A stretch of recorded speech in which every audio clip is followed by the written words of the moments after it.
Hello, hello, and welcome to the Balanced Mama Project Radio. You are here with Dr. Say, hey, and Dr. Val. Hello. And today we have a special guest, really excited to have her. We have Dominique Barrett, an ASHA-certified speech-language pathologist. So if you hear us say SLP, know that's speech-language pathologist, and an international board-certified lactation consultant. If you hear us say IBCLC, that is the shorter form for the International Board Certified Lactation Consultant. She works with families virtually and in their homes, so DC and Maryland, and her passion is for early intervention and feeding therapy. And so she can help babies grow into eloquent and well-nourished individuals. Dominique believes that feeding and communication are interwoven and ultimately begin at the breast. She was born and raised in Fort Worth, Texas, and received her Master's of Science from Howard University. Since graduating, she has dedicated her craft to serving families of young children with feeding and early developmental needs. Welcome, Dominique. Hello, hello. Thanks for having me. Very excited to be here. Absolutely. And so just to kick us off, can you tell us a little bit about your work and explain how being a speech language pathologist and lactation consultant gives you a different lens in infant care? Yes, yes. So, as you mentioned in my bio, I work with families virtually and in their homes. I found that families really benefit from meeting them where they're at, and sometimes that carryover from hospital to birthing center is lost along the way. So, I come to families. And being an SLP and an IBCLC means that I look at everything through an oral motor and development perspective. So that means if baby's having trouble latching, I'm not only looking at what is mom doing, I'm also looking at what's going on inside of baby's mouth, what's going on with their development that may be impacting their ability to breastfeed or bottle feed or solid feed, anything like that. Yeah. And I want to note to all of our listeners out there, I have a special affinity for Dominique as she was my lactation consultant for my Yes. baby, Oh, and she did best. an amazing job, which is why we wanted to have her on today. So yes, she is everything that she is saying is so true. I loved that you were really focused on, yes, not only baby but also mom, and just making sure that there was a good latch. Fun fact, my daughter was born with two teeth. So it Yes. was a time, but Dominique was so patient and so kind and really tried to work with us. So I really appreciated it. And so you said that you, like, I experienced this, but I want people to understand what it means. You having this whole child, whole family approach. What does that look like in real life? Yes, so I like to break it up. So when I think about the whole child approach, I'm not looking at just what's going on in baby's mouth, but what's going on in their body. What happened during pregnancy and during birth that may be affecting their feeding after the fact. How are their pees and poops? How do they sleep? What is really their whole health picture that may be impacting their overall development? Because all of these things work together. And then when I think about the whole family approach during a consult, I talk to everybody in the room. Support people have questions too. And I look at, what kind of support does mom and baby have? What kind of support does the family have? And then how do my recommendations fit into their life? Because I never want to give a recommendation to a family that is just not feasible for them. Yeah. That makes so much sense. And I love that support persons are also included because I know sometimes it can be overwhelming, even for a new mom, where it's like, oh, I'm getting this feedback. Well, what did she say again? Well, how can this, like, bringing back to memory some of the feedback is always helpful when a support person can say, didn't they say this? Yeah. Or didn't she mention to try it this way? So it's not like in one ear and out the other, or even in the ears and then confused. Hmm. Exactly. And then a lot of my support people, they sit down with a pen and pad and they're like writing feverishly. And I send notes, so you don't have to do that, but I like it because now I know they're really taking it in and they're able to give it back to mom because she's looking at me. We're going back and forth, and a lot of things are not sticking. I have to say things over and over, and that's totally fine. Yep, Yes. absolutely, absolutely. And I think you give the support person something to do as well to help out in the process. Like, I think I remember you telling my support person, like, oh, this is a good time to like help her be nourished and like, give her some nourishment while she's nourishing baby and all that. So that is a Yes. really important role. Support people play an important role. They do. Definitely, definitely. Yeah, because while mom is nourishing baby, I always want the support person to nourish mom too. My Yeah. moms don't eat. Support people are really good at making sure that moms eat. So Yeah. I love that. And what a better time than you're sitting down feeding and you can get fed grapes and whatever else that you would like. Yeah, it's a good time. So you mentioned too earlier, you said, you try to get a good picture of even the birthing story and things like that. Can you speak a little bit about some of the things that maybe baby might have experienced in the birthing process that would result in maybe some challenges with feeding and lactation? Yeah, And so that comes back to, oh, I'm sorry. Good. maybe not lactation, but feeding specifically. Yes, so that really goes back to what was baby's positioning like in the womb. Like my breech babies, they can have a hard time because now they have side preferences and maybe they don't feel totally comfortable because they have tension in their body. Um, Babies are in a tight space and they go through a tight space to be born. So sometimes that can cause things that make them feel uncomfortable and we have to work with that. Even my C-section babies, there's a reason why a lot of babies have to have a C-section, right?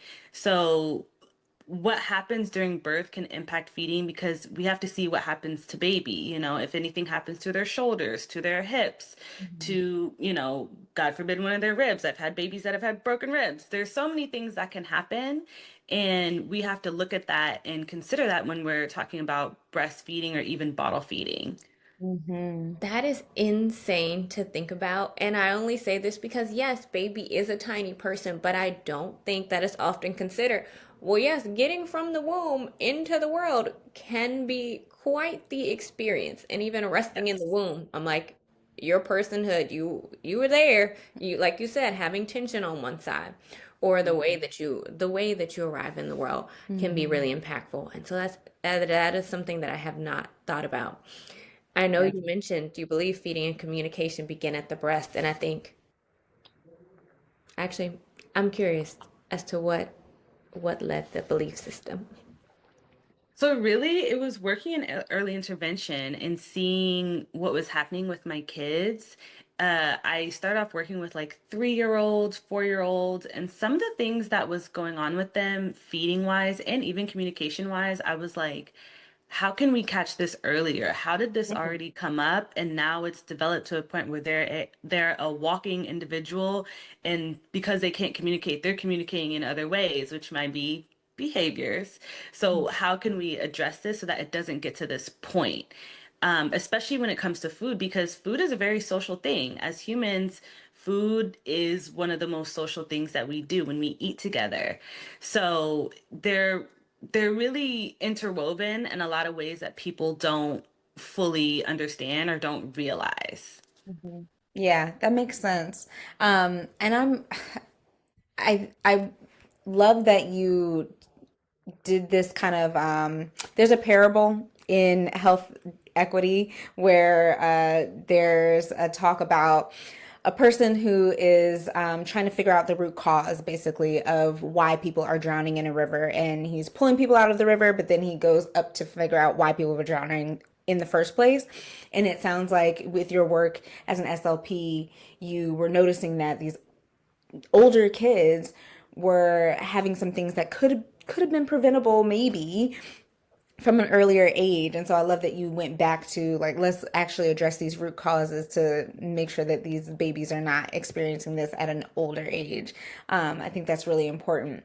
One of the things I think about in terms of feeding is just wondering what maybe myths we can bust or misconceptions that there might be related to feeding, not just feeding in general, right? So I want to be Mhm. clear that I'm also expressing breastfeeding and bottle feeding, just infant feeding in general. What are some misconceptions? Yes. Yes. So I would say the three common misconceptions I get about breastfeeding is that it's natural, so it should be easy. It's painful, or babies come out knowing how to breastfeed. So while it is natural, that doesn't necessarily mean it's gonna be easy. Both mom and baby, sometimes mom, always baby, has never done this before. So they both have to learn, and you have to teach both of them. You have to give each other lots of grace. Babies, yes, they come out with all these reflexes to help them feed, but that doesn't mean that they're doing things properly. Mhm. Babies start sucking in utero at around 16 weeks. So if they're sucking kind of disorganized, they've been sucking that way since well before they're born, and they need help. As far as the pain, it may be a little uncomfortable, but pain is a problem. If it's painful, that means that something's happening and you need support. Mhm. So Mhm. persistent pain is not a normal thing. And I mean nipple pain, I'm talking about shoulder pain, back pain, arm pain. That Mhm. means that something is going wrong with your positioning, or, maybe you don't have pillows or blankets to support you, because your whole body shouldn't be hurting from breastfeeding. That's not true. Right, right. And then the pain just feeds into this feedback loop, and then your nervous system's like having a hard time even focusing on doing what you're trying to do in the first place, which is feeding. Exactly. And Uh, then when it comes to bottle feeding and infant feeding, if baby is having trouble on the breast, they're probably going to have trouble on the bottle too. They suck the same way. So mhm, a lot of these things are interwoven. mhm. And then with infant feeding specifically, I want to say, because a lot of my family struggle with this, stop blending up all that baby's food. Once the baby can sit up unassisted, That's give them hilarious. solid whole pieces of food so they can start to learn how to chew. I have Yeah. 3 and 4-year-olds that I was doing feeding therapy with, and they didn't know how to chew because everything was blended up until that point. They never had the opportunity to learn. Oh, So that is a major misconception I want to get rid of completely. You don't have to blend everything up. Just give them a piece of what you have, and it's big enough for them to gnaw on. yes, yes. Okay, so Ah. talk to us about that just real quick, real briefly. Um, Tell us like when should people maybe introduce those solid foods to start the chewing development, and when is it, get rid of those pouches, or are pouches okay to use in certain circumstances? Like, what do you think? Yeah, so it really comes down to baby's development. Mm, Around 6 months, they start to sit up unassisted. mhm, And when we say unassisted, I mean they're not doing a tripod sit where they have their arm down. They can just sit up on their own. That's mhm, how we know that they have the trunk support to swallow safely. So at that point, strap them into the high chair and start giving them some foods.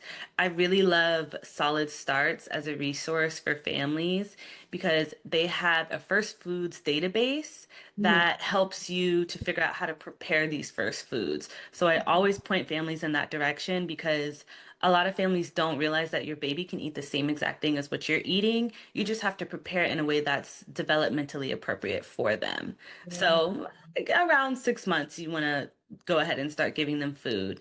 As yeah, far as pouches, if you're in a pinch and you know they can eat a pouch real quick, it's fine, but I wouldn't rely on that. Especially early on, it's not about food is not about nourishment for them. It's about learning how to chew because at 6 months they're still primarily drinking milk. mhm. And then as they get older and now they're developing these skills to eat, now they can start to depend on the solids for actual nourishment.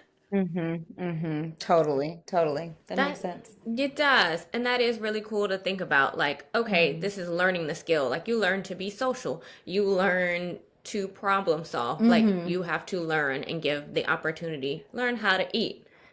And so Hmm. that does make sense. Mhm. It is cool to think about learning, or that the baby even started sucking, you said, at about 16 weeks in utero. Hmm. And so I'm like, Hmm. baby is already preparing for their time in this world. How can mommies, or what should mommies be doing, or could mommies do to prepare for breastfeeding and feeding even during that pregnancy time period? Because if baby's Mhm. training, what can mom do? So I would say in the second trimester, note any changes in your breasts. So you want to see your breasts become fuller, heavier. Your nipples will become more prominent. Your areola will kind of expand and darken. You may see some bumps around on your areola, that's normal. You want to see these changes. And then Mhm. toward the end of your third trimester, start hand expressing colostrum. This Mhm. is the best way. Also, by now, you should have already taken a prenatal breastfeeding course so that you can Mhm. have an idea Mhm. of what breastfeeding is going to look like and you can start Mhm. developing goals. But then hand express that colostrum so you can give your supply a major boost early on and then take that colostrum to wherever you give birth. So if baby needs it, it's available for them to get. Mm. That is a new fact. I know. I'm like, fun fact, y'all. Fun fact. And when you say take it to wherever you're going to give birth, kind of just have it stored up in, is it the freezer, the fridge? How should folks store it?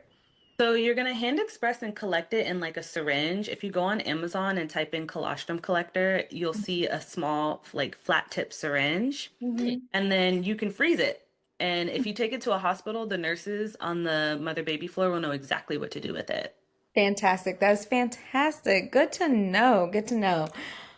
Yeah, I was gonna say whenever I see moms, I think a lot of times the thought is in postpartum, I'm going to learn Right. how to nurse. In postpartum, I'm going to do these things. So it is refreshing to hear that it's something that can be prepared for. At least you Hmm. can start looking out and getting a better understanding, even taking a class ahead of time so that it is less stressful because you are correct. I've heard quite a few moms say it was notably more stressful and anxiety producing than I would have imagined Yes, and thought. yes.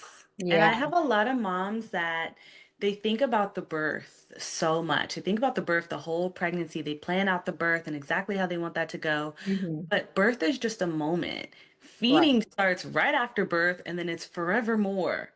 So you need to think True. about feeding ahead of time and you can, start to think about how you want it to look, but be Hmm. flexible because babies always do the unexpected, right? So make a goal, have a plan, and then be flexible and kind of go with what happens once baby is here. Hmm.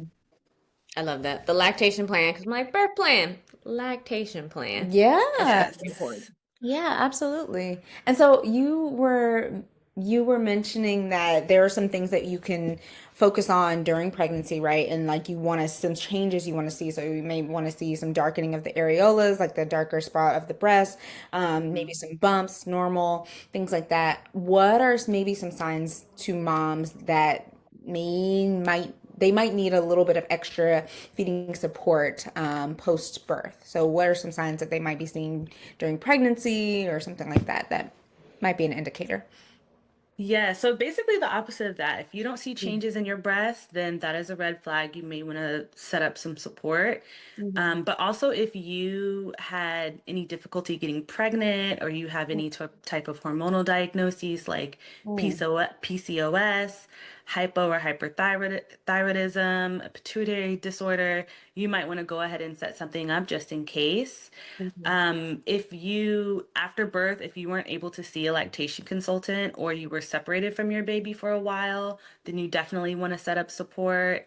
I also have a lot of single moms by choice, and I definitely recommend they set up someone as well so that you can just start to plan, how are things going to look, given that I don't have a partner with me doing this. Right. Yeah, that totally makes sense. And so I'm trying to think of like in special cases, right? So my quick question on special cases is with individuals who maybe have undergone breast cancer treatments or individuals who may have a family history of breast cancer. Mm-hmm. What does that indicate to you as the provider? Does it indicate anything, or should they get any extra support, or is it not necessarily indicative? So it depends on what their goals are and what their situation is. If they Mhm. still have at least one breast and it lactates, then we can work with that. Uh-huh. If they have had a double mastectomy, but they still want to chest feed in some type of way, then we can set up a supplemental nursing system. So it kind of depends on their circumstances and what they actually want to do. If it's like, I'm just going to get donor milk and I want to learn how to bottle feed, that's fine too. So it just depends on what they want to do basically. all about planning. And so there's some things that the mom can do to support herself to prepare for feeding, but what can a support person do to support during the pregnancy period? During pregnancy, I would say talking to mom about the birth, I mean, not about the birth plan, sorry, about the feeding plan, kind Yeah. of getting in her head like, okay, what do you want to do? What do you want me to do? Talking Hmm. about bottles. Okay, who's going to wash the pump parts or the bottles? And how do we set up the feeding station? So all moms should have that really great roller cart where it has Yeah. all of your supplies on it, it has all your snacks on it. Really, I would say that type of thing is just how can we get mom ready for this? And then, of course, while she's breastfeeding, making sure that she's eating, she's drinking, making sure she has lots of pillows and blankets so she can support herself. Really, that type of stuff. Yeah. Yeah. The roles That's and awesome. responsibilities, the designation early does mean so Hmm. much because I'm like, there are already enough decisions to make going into the birthing process and coming out into postpartum. There's already enough responsibilities on mom that it makes sense that it's like, well, what is everyone else doing so that Hmm. mom doesn't still have to delegate? Oh, can you do this? Instead, Hmm. it's an automatic.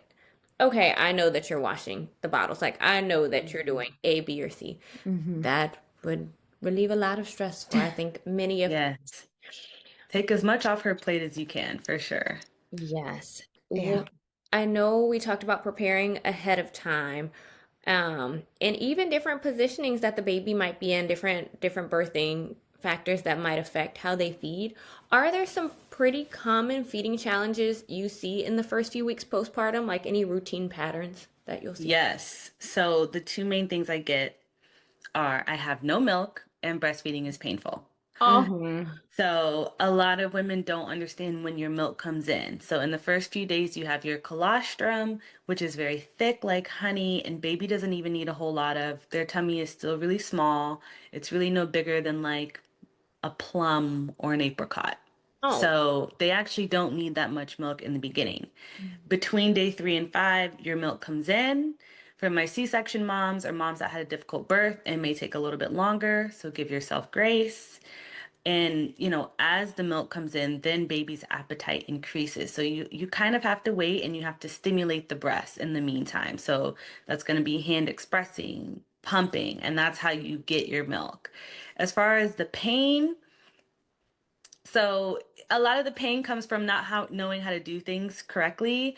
And then also moms sacrifice their bodies for their baby. They will sit there in pain and be like, "Oh, I finally got baby on, so let me just keep them on."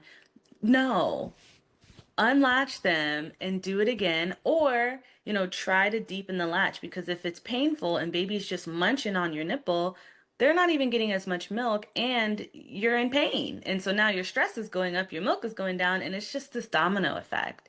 So I would say those are the main things. Do not sacrifice yourself to the pain and take time to let your milk come in. Mm. Yes. that is a valuable point because Yes. I think there's oftentimes the normal challenge of learning something new and then the oh no you need some extra support, which I think you spoke to a bit earlier, and if there's Hmm. extra of course let us know, but the pain Hmm. sounds like a no-no, the discomfort okay. Yes, Yeah. yes. Baby girl all day. I'm sitting here and still in a bit of trauma because it was painful, but for a different reason, right? Because of the actual teeth out of the tummy. Yes. The Um, very first real baby shark of my career. I make that joke, but like this was real. Because it's funny because when Val put that in her intake, I was like, she doesn't know what she's talking about. right. Then I saw it, and I was like, wow, okay. Baby Yeah.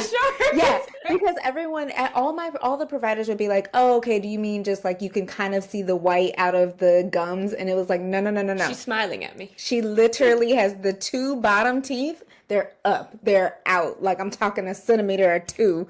Like it was a time. And so, but I appreciated your grace that you gave because you did give tools to help with it and also normalize the fact that like, oh, it's also okay if you do choose to just bottle feed. If you just want to do that, if you just want to pump, or if you just want to do formula, whatever you choose. Like I Yes. appreciated that grace and that permission because the pain was real. And then you spiral because it's like I can't, I'm having a hard time, but I Yes. appreciated you as a provider just being like, it's okay. We're gonna figure it out. Whatever we can do to make sure that feeding is happening, we will do it.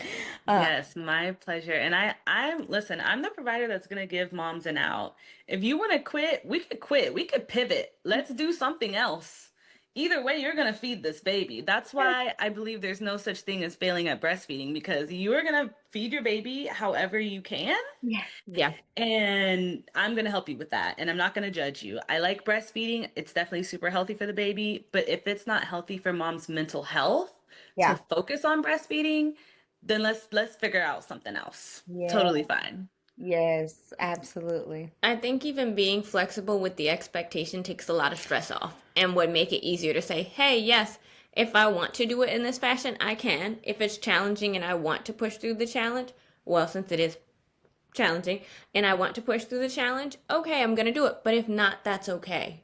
And it, like you said, it's not attaching any identities. Like, no, I'm not a failure. No, I'm not I'm a not a bad bad mom. mom. No, I like, we're big Mhm. now. I don't think anybody's really caring how they got their nutrients in their infant years. I don't know if I had formula or breast milk, so I think tiny ones will typically be just fine. Yes. Exactly. I love Exactly. that. Hmm. Can you, I know we've talked about a number of things. Can you, especially with your background in speech language pathology, can you walk us through what might actually be happening when we talk about latch issues from the oral motor perspective? Hmm. Yes. So babies need to suck a certain way to remove milk from the breast. That means they have to get on the breast a certain way and then they have to be sucking in a certain way. So their lips need to be flanged out like duck lips to form that seal. If their lips are rolled in, then air is going to get in, they're going to get gassy, and they're not going to be able to suck appropriately. The tip of their tongue needs to come forward and then the tongue needs to move in a wave motion. All of these things have to work together. So it's a very coordinated dance, which is why I say it can be hard at times, especially if baby maybe has a tongue tie, or maybe they have a recessed chin, or maybe something happened to their shoulder during birth. So now they don't want to lay like that. It all ties together. And so, things have to work together for it to work properly, basically. Hmm. Yeah, definitely, definitely. It is all about everything working together. I mean, even just the whole process of becoming pregnant, like every little thing has to properly fit together for success and progress. And so even after birth, the same thing is true. Everything needs to kind of fit appropriately, almost like a puzzle piece a little bit. Yes, Uh, definitely. yeah. This is why I appreciate the specialists who work in the field because the way I would not think about, well, how do babies' lips need to be positioned? Oh, what's Mhm. going on with the tongue? I'm like, it's so complex. There's a Right. lot of complexity. I'm like, yes, I know physical therapy world, but when it becomes speech, when it becomes lactation consultant, I'm like, oh, it's very intricate. And It so is. for my folks who are struggling, it is okay. You did not have to be the expert. This is why we get an expert to weigh in. Correct. Correct. Yes, absolutely. Yeah, absolutely. Well, we really appreciate this. Is there anything else that you want to share with the audience that you didn't get a chance to share yet? Um, let me think. Is there anything I want to share? I think we pretty much covered everything. I will say, just kind of circling back to how feeding and communication begin at the breast, Yeah. talk to your baby throughout this whole process. Yeah. Talk to your baby. Some people think, oh, they can't talk back, so I shouldn't talk to them, or it doesn't matter. No, talk to your baby. That's part of the way that communication starts at the breast. And any amount of breastfeeding you can do is great. And if you can't breastfeed, it's fine. Still talk to your baby, feed your baby, love your baby, and they are going to develop just fine. That's amazing. Thank you so much. Yes, this is the comfort that you gave me, and I hope that everyone can experience this from you because you're just quite an amazing provider. So we thank you Cheers. so much Thank for you. coming on to the Balanced Mama Project Radio. Um, in How the can we? meantime, oh Oh, yeah, we how need to know can how to we? find you. Yeah, how can people find you? That's a good question. Yes. So you can check out my website, babiesbreathbreastfeeding.com. That's BABY apostrophe S with no apostrophe, so it's not plural. Or you can email me at Dominique at babiesbreathbreastfeeding.com. It's DOMINIQUE at babiesbreathbreastfeeding.com. So happy to connect with anybody.